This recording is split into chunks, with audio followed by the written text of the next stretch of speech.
How's it going? Awesome. What do we got? Dave, with the, I don't know if explosion is the proper term, but with the offense Sunday up in Green Bay, was part of that a result of Godwin playing more slot?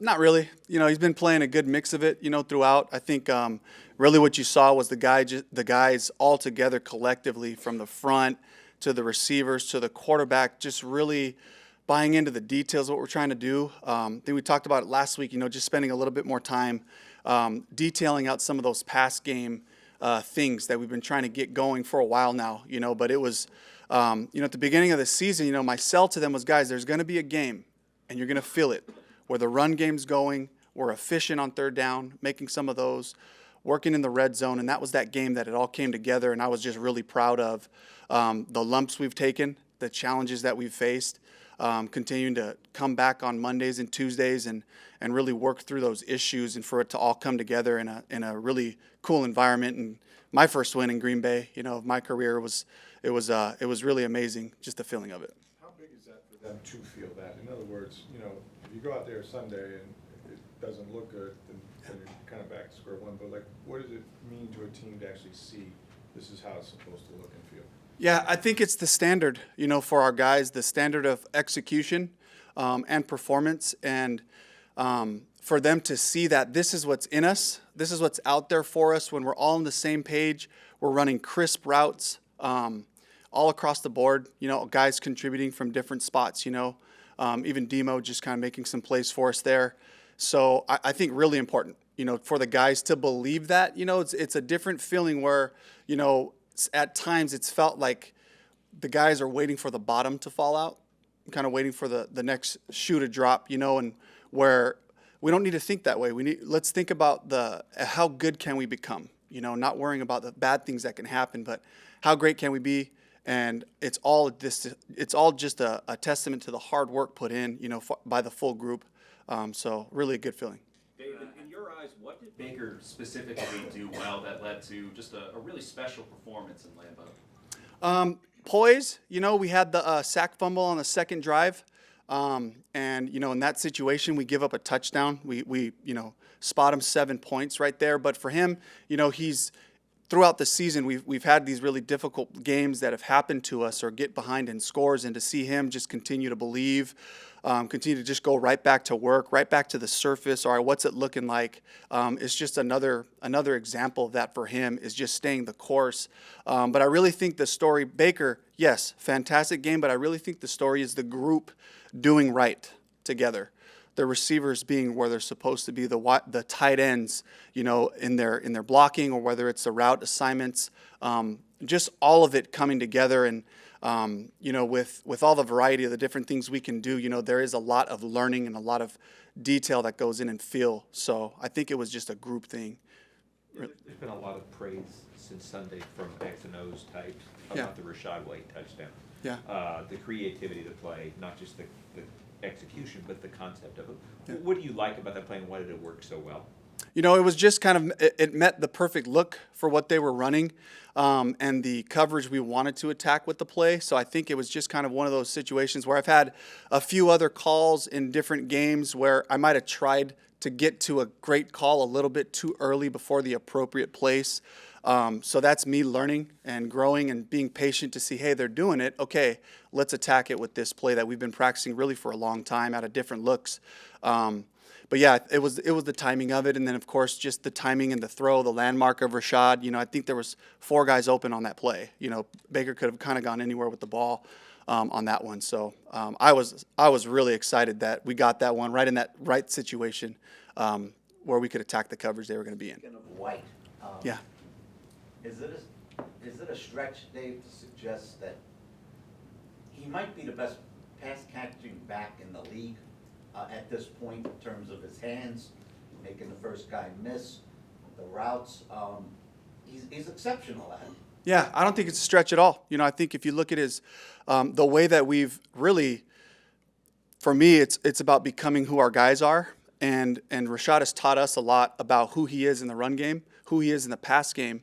And he's just a really reliable target. You know, he's a weapon. You know, he really is. Just his body control to the catch, that's a big one there, you know, and of course you talked about his hands. But yeah, his consistent production, I know we didn't have the rush yards for him earlier in the season, but then, you know, as we've gotten the run game going, then he always throws in his 50-plus yards of receiving on it, where it really does put him in the top echelon of backs as far as being that multi-faceted, multi-purpose back. How about for you now, like where you are? You've been telling us that, you know, it's been a learning experience. Yeah. Calling the plays, getting to know everybody. But where you're at now, how much more confident are you? Yeah, I do. I feel really confident, and honestly, the thing that I have at my disposal is I got to talk about my staff. I got to talk about, you know, Goody. You want to talk about the run game? It all starts with Goody. Nobody works harder through the weekend, prepping for the following week, seeing what calls we're making in those games. Are these the right block combos for my guys? Really detailing it out for what style of runs is best for Rachaad and for Chase. How can I put the tight ends in good situations leverage-wise? And I can't say enough for the job that he's done, really, to get this run game going. And then I have confidence to call it, and then we've gotten a really good rhythm during the game of Goody and Joe talk together, and then Goody goes to the group, to the line. He's talking to them. Joe and I have our little, you know, period in between the, you know, on the defensive series where he says, hey, it's these next 3 runs. These are the ones we like right now. So that communication is huge. Brad giving me, hey, it's this kind of day on third down, or it's what we thought it was going to be. Thad, you know, just the red zone designs, really like, I got to mention Jeff Castle. I know I'm talking about everybody, but I got to mention Jeff Castle, who really is he's our empty, quick game, first and second down, drop back attack, you know, different personnels, trying to give movement and variety, getting Mike and Chris into spots, getting Rachaad into spots. And a lot of Jeff plays really showed up on game day. And so then it becomes about taking in that information and then being able to just utilize it, you know, in the flow of the game based on, all right, what's my earn first look like? What does P and 10 look like? Are we too much run, too much pass here? So it's just a collective group giving me great information that I feel so confident about just calling the next plays and staying on track. Just one more. I got to ask you about 85-year-old Tom Moore, because Yeah. I know he's an offensive senior consultant, Yeah. but he was out there working one-on-one with Rachaad today Yeah. and Edmonds, and actually playing like defense. Yeah, and I know I was watching it too while we were doing our QB drills. But I think that's the fantastic part about Tom is he has one-on-one moments with all of us, whether it's the staff, myself included, just in terms of the rhythm of calling plays, the feel of it, you know, the belief. At the end of the day, you got to believe in what you call, you know. And so he's got these one-on-ones where he just kind of, you know, goes around and has these touch points of things that need a little help, that need a little sharpening, need a little bit more detail work, you know, and he always finishes with just a suggestion, you know. But for me, it's been like 100% deal now. When he brings something up, he goes, hey, just a suggestion. I'm like, all right, we're doing this, so we'll make sure we'll get that worked into, you know, the practice. So Coach, on Sunday you had 4 different touchdowns to 4 different players in the offense. As an offensive coordinator, you know, seeing that, how does that make you feel, your game plan, and how dangerous can that make the offense if you were able to facilitate through so many players like that? I mean, that's what's key, right? That's what we've talked about here is those other players. Like we know, everybody knows, right? Mike's the feature. And so as teams deploy things to them, everybody else opens up. Baker sees those things when they push it. You know, talk about 24-yard catch to Chris Godwin. Mike's doubled on the left side. We're an empty, right? And then Chris runs a stick nod on the backside, kind of in the middle of the field. Classic example right there of Baker seeing it's push coverage over here. Here comes my secondary route, which was Chris on that one, and just finishing it in the rhythm. And then, of course, the protection all coming together that way. So I was really excited about that. Dave, I'm sorry, go ahead. I was gonna say, you were around Gino last year, obviously. Yeah. They're not the same guys, right? But, Yeah. you know, Gino was, you know, they wrote me off, I didn't write back. Yeah. Baker's been through his things. Do you see parallels in that Baker has, there's 3 games left, but has reestablished himself as a bona fide starter in this league, and you know, this is what he can do? Absolutely.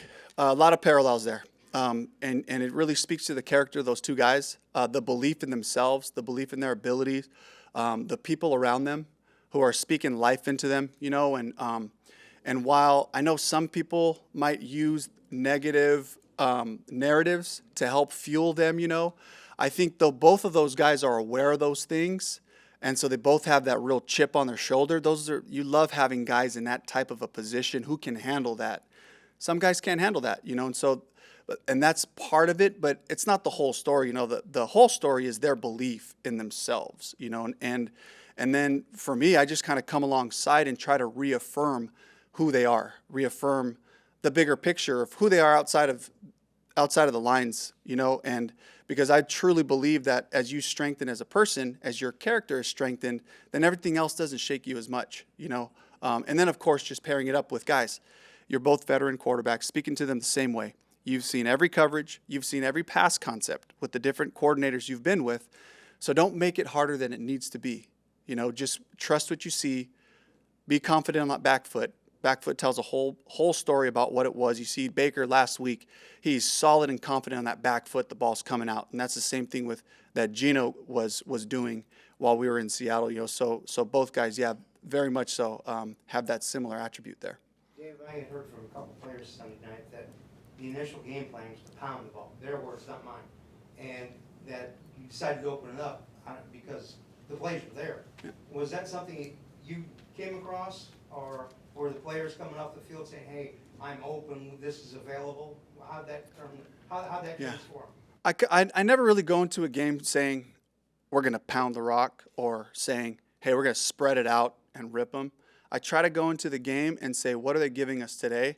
And then, this was going back to Pete, the way that he trained me. He was like, we were always known as a running team, playing good defense and a running team. But for him, he was never telling our coordinators like, hey, you got to establish the run. That was never his message. He was like, I don't care about that. Score points. Take what they're giving you. And the guys that I respect around the league, I don't want to start rattling names because I'll miss somebody, but the guys that I watch and that I respect around the league, that's what they do.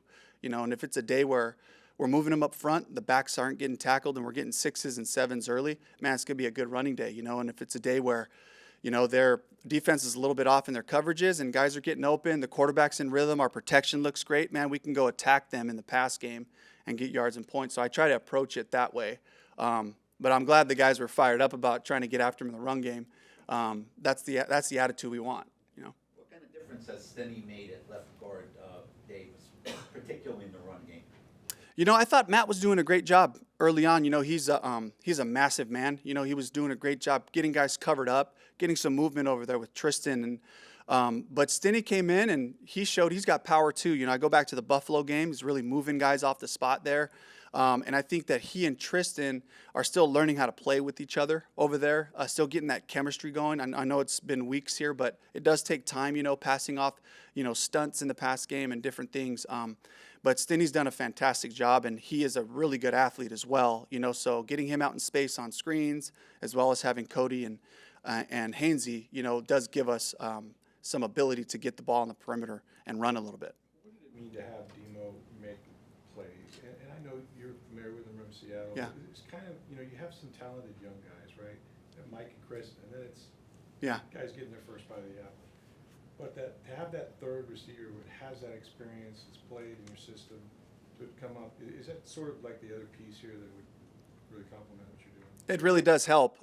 I think that Trey has a whole nother set of skills that he brings. Mike's touchdown, for example, Trey's 100 miles an hour going across the field. He's probably got a touchdown on that play as well. And his speed and what he does open things up. And then Demo, the familiarity I have with him, but also just a great story of a guy who, for 2 years really struggled, bounced around a couple of places when he left Seattle and had a hard time really finding a home. But I mean, that's something that was near and dear to my heart. I was the receivers coach. We drafted him in the 7th round out of East Central Oklahoma. And to watch his growth as a young player, and now you talk about a positive guy, not just a football player. I mean, that was a fantastic. You see what he can do after the catch, but really just as a man for our group. Even during the stretch where we had lost 6 out of 7, he was a steady, constant smile. He was checking in on guys. He just floated around and really is a connector. So it's bigger than that. And I think that comes from his just knowing his gratitude for just having another place where he gets a chance. And I was so happy for him, Green Bay being one of the spots that, had him for a while and just didn't want him, so that was a special moment and a really scary moment, almost getting the ball punched out, and almost all of us were about to strangle him on the sideline there. But I was really happy. My wife, Lizzie, was happy for him too. Just, that's one of her guys too, so it was a special moment. Dave, did you get to see Pete Carroll's post-game celebration, the way he was dancing around out there like Michael Jackson at his age? Well, I've seen it live, a bunch of times. So I didn't get to see that one. But yeah, he's just so full of life, and he wants the best for his team, and for them to, to really, get that one after having a 4-game, skid right there was huge. So I'm happy for those guys for sure. Andrew Luck too, right? Oh yeah. Yeah. Just another great story. That's the thing. Like, I think all of you can agree. Like, I fall in love with these stories, of guys who have to go through hard things, but continue to believe. You talk about Drew coming from Denver to us, in this crazy trade, and competing for the job. But really, like, just being able to, like, find the joy and the love for football again, where they enjoy coming to work.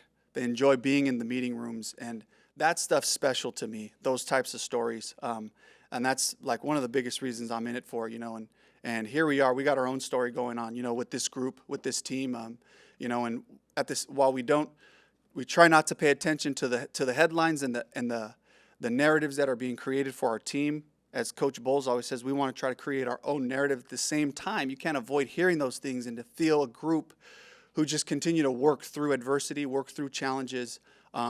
Another great story, happening right here. And I know we got a lot of ball left, and we got to focus on this week. But I'm really grateful to be a part of it. How about your story? How about the fact that a lot of people interviewed for this job did not take it for one reason or another? And, with an uncertain quarterback situation, you move your family all the way from Seattle. I think you said you don't turn down the first job to do this. But nonetheless, to put that kind of performance out there, that's what you need, right? As validation for the guys, for yourself, for everybody, right? I mean, that's what you've been working for. Absolutely. Like, first and foremost, I want to make Coach Bowles proud. I want to make him right. Excuse me.